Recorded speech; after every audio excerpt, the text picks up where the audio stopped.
አንዳንድ የወንጀል ታሪኮች ለዘመናት ሚስጥር ሆነው ይቆያሉ። ከሰማችሁት ማብራሪያ በመነሳት የወንጀሉ ፈጻሚ ይሄ ሰው ነው ብላችሁ ልትደመድሙ ትችላላችሁ። ይሁንና የመጨረሻውን ፍርድ የሚሰጠው ፍርድ ቤት በቂ ማስረጃ አላገኘሁም በማለት ያሰባችሁትን ተጠርጣሪ ነፃ የሚልባቸው ጊዜያቶች አሉ። የዛሬውም የልዩ እይታ የእውነተኛ ወንጀለኛ ትንታኔ እስከዛሬ መቋጫ ያልተገኘለት ግድያ ወይስ ራስን ማጥፋት ያልተመለሰ ጥያቄ ነው። እንደ አውሮፓውያኑ ዘመን አቆጣጠር ጥር 2 2014 ላይ አንድ የጥይት ድምፅ በመኖሪያ አፓርትመንት ተሰማ። ወዲያውም ፖሊስ የድረሱልኝ እርዳታ ተደወለለት።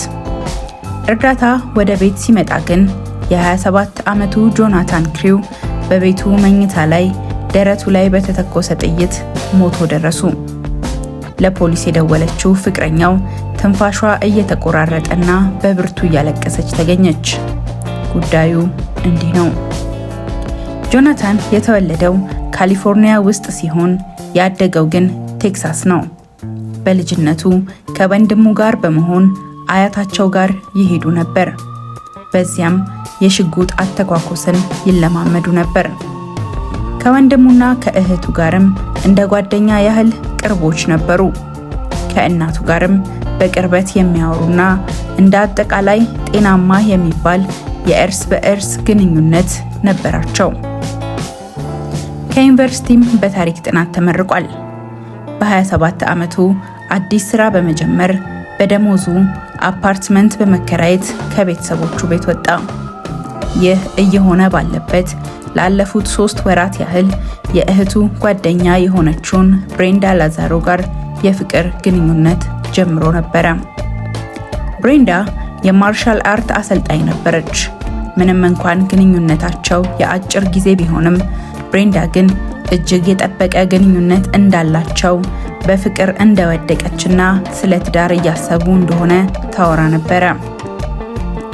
እንደ አውሮፓውያኑ ዘመን አቆጣጠር ጥር 2 2014 ምሽት ብሬንዳ እያለቀሰችና ግራ በመጋባት ድምፅ ለፖሊስ ትደውላለች። ብሬንዳ በጆናታን አዲሱ አፓርትመንት ውስጥ ሆና ነበር የደወለችው። እዚህ አፓርትመንት ውስጥ ከገባ ገና ሳምንቱ ነበር። ፖሊስ ተረጋግታ የሆነችውን እንድትነግራቸው ጠየቋት። ከብዙ ለቅሶ ጋራ ጆናታን በገዛ ሽጉጡ ደረቱ ላይ ተኩሶ እንደሞተ ገለጸች። ትንሽ ተረጋግታ እዛው የፖሊስ ጥሪ ላይ ሁኔታውን ስታስረዳ እያወሩ እንደነበረ፣ በጣም እንደሚወዳት ሲነግራት እንዳላመነችውና መውደዱንም እንደሚያረጋግጥላት በመንገር ራሱን እንዳጠፋ ገለጸች።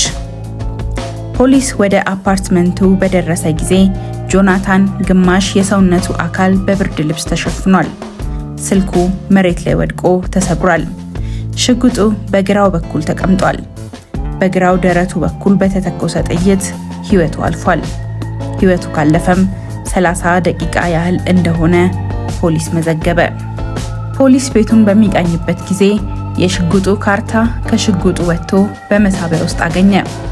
የጆናታን ቀኝ እጅ ላይ የተወሰነ ባሩድ ሲገኝ፣ ብሬንዳ እጅ ላይ ግን ከሱ የበለጠ ባሩድ ተገኝቷል። ፖሊስ ሁኔታውን ከቃኘ በኋላ እንዳለችው ራስ ማጥፋት ሳይሆን ግድያ ሊሆንም እንደሚችል አመነ። ብሬንዳ ወደ ፖሊስ ጣቢያ በመሄድ ቃሏን ሰጠች። ለረጅም ሰዓታት ብትጠየቅም መልሷ አንድ አይነት ነበር። የዛን ቀን በአንድ ጉዳይ ላይ ሲጨቃጨቁ እንደነበረ ትናገራለች። ጭቅጭቃቸው የጋለ ባይሆንም ግን አለመግባባቱ እንዳለ ነበረ። ምክንያቱ ደግሞ የጆናታን የረጅም ጊዜ የቅርብ ጓደኛ የሆነችው ኤሚሊ የተነሳ ነበር። ብሬንዳ ከሴት ጋር ጓደኛ መሆኑ አልተዋጠላትም። እሱ ደግሞ ምንም ምክንያት በሌለበት ጥሩ ጓደኛውን ማጣት እንደማይፈልግ ይነግራታል። ጉዳዩ በዚሁ ይቋጭና ቲቪ ያያሉ፣ ምግብ እዛው ቤታቸው ይበላሉ። ግን ይህንን ጉዳይ ጆናታን ደግሞ ያነሳል። ከዛም ስለሷ ጥሩ ነገሮችን ይነግራታል። ከዛም ጆሮዋን እንድትሸፍን ነገራት። በጣም እንደሚወዳትና ይህንንም እንደሚያረጋግጥላት ሲነግራት የመጨረሻው ቃል ይህ እንደሆነ እንዳላወቀች ገለጸች። በመቀጠል የሰማችው የተኩስ ድምፅ ነበር።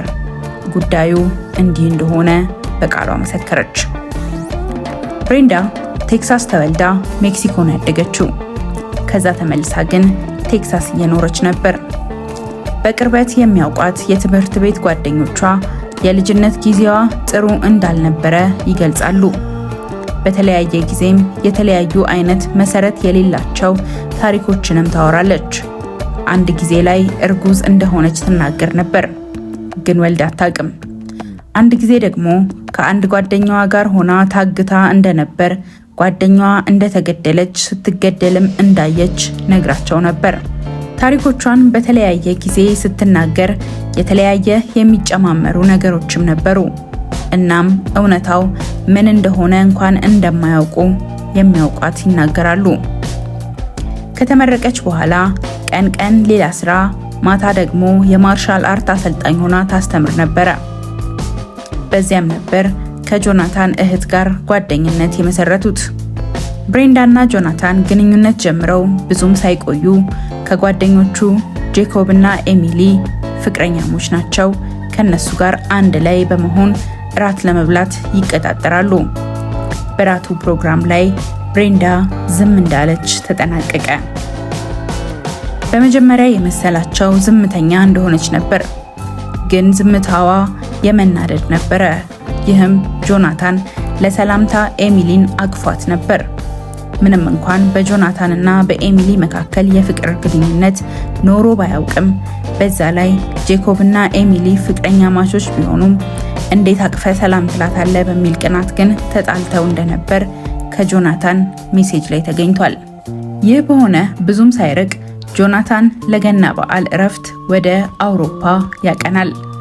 በእነዚህም ቀናት በኤሚሊ ጉዳይ ብዙ እንደተጨቃጨቁና ብሬንዳ ማለፍ እንዳቃታት የተለዋወጧቸው የኢንተርኔት መልእክቶች ያሳያሉ።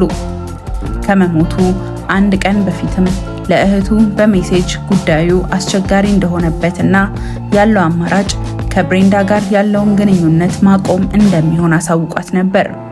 ምክንያቱም ለማስረዳት መሞከር ወይም ለብሬንዳ ሲል የረጅም ጊዜ ጥሩ ጓደኞቹን ማጣት፣ በዛ ላይ ጥሩ ምክንያት እንኳን በሌለበት ልክ እንዳልሆነም አሳውቋታል።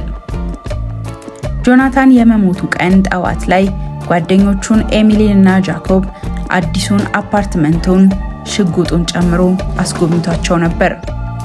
ከሞተ በኋላም ጓደኞቹ በሰጡት ምስክርነት ሽጉጡ ከነካርታው መሳቢያ ውስጥ አይተውት ነበረ። ፖሊስ ግን ያገኙት ካርታው ለብቻው ወጥቶና እነሱ ካሉት መሳቢያ ውጪ ሌላ መሳቢያ ውስጥ ነበረ። ይሁንና ምንም አይነት አሻራ ካርታው ላይ አልተገኘም። ከብሬንዳ ጋር ያለውን ግንኙነት እንደሚያቋርጥም የዛን ቀን ነግሯቸው እንደነበረ መሰከሩ። የዛን ቀን ምሽትም ከጆናታን ወደ ብሬንዳ የተላከ ሜሴጅ ተገኘ። ሜሴጁም መሞት እፈልጋለሁ የሚል ነበር። ይህ በሆነ ከ40 ደቂቃ በኋላ ብሬንዳ ወደ ፖሊስ ደወለች።